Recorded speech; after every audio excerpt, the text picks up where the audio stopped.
You know, we are not even running democracy. We are running a civilian rule with a democratic tyrant who has personified himself into a demigod, that if you criticize him, the Nigerian security will track you anywhere and pick you up. But if bandits kidnap Nigerians and take them into the forest, kidnap our students into the forest, they can't track them. They have every device to track critics of this government, but they don't have anything to track criminals. So are you saying, are they willingly choosing not to track the criminals, or is there something there that we should be aware of? No, they have only, you see, they have weapons and equipment to track critics of their government. They don't have it for the criminals. No. That's why you can see criminals do videos, they go on live. None of them has been arrested. They even abducted a general with the wife, and they were using him to do criminal comedy in the forest. Nothing happened. So, it's not that they have only equipment to track critics, not criminals. So it will now take us to the next question, which I told you, that the government is not the government of the people, for the people, by the people of Nigeria. No, it's a government of the few, for themselves and their families.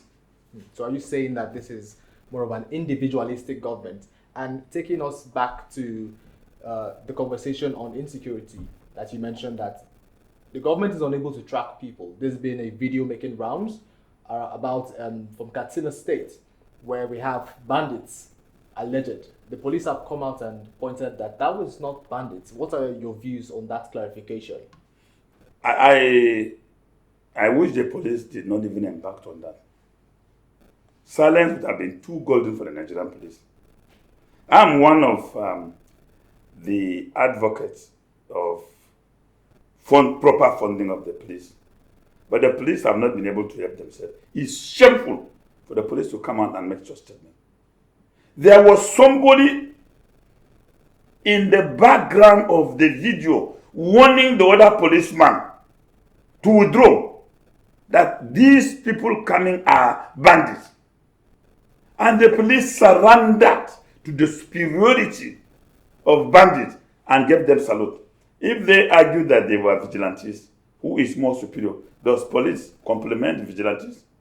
Or should vigilantes complement the police? Please, we went to proper school, and we have mental elements in our convoluted anterior region. We are not daft. We are not morons. We are not monkungs. Are you saying the Nigerian police are trying to push out a narrative that isn't, in trying to protect their image? They push a disgraceful narrative. They would have kept quiet. The video speaks volume for itself. What have been their explanation for the background? Because the background information is what gave us the identity of the people coming. It's not what we saw. Even though we saw them with arms, it wasn't enough to conclude. But the background information, warning the policeman, asking him to withdraw, that these people are deadly, are vigilante, supposed to work at cross purpose with the police. Please, the PRO, if he has nothing to say, he should learn to get super glue to seal his mouth. That's an interesting observation there. Now, in that light, we're still looking at insecurity, right? We're talking about this video. We're talking about the children, a number of children that have been kidnapped, even in Oyo State, and nothing has still been done about that. And now we're cycling back to Shore in that regard. After his protest, and he pointed out some things on social media, he had been arraigned. What are your thoughts on this arraignment? Each time I'm asked to discuss insecurity, I'm usually emotional.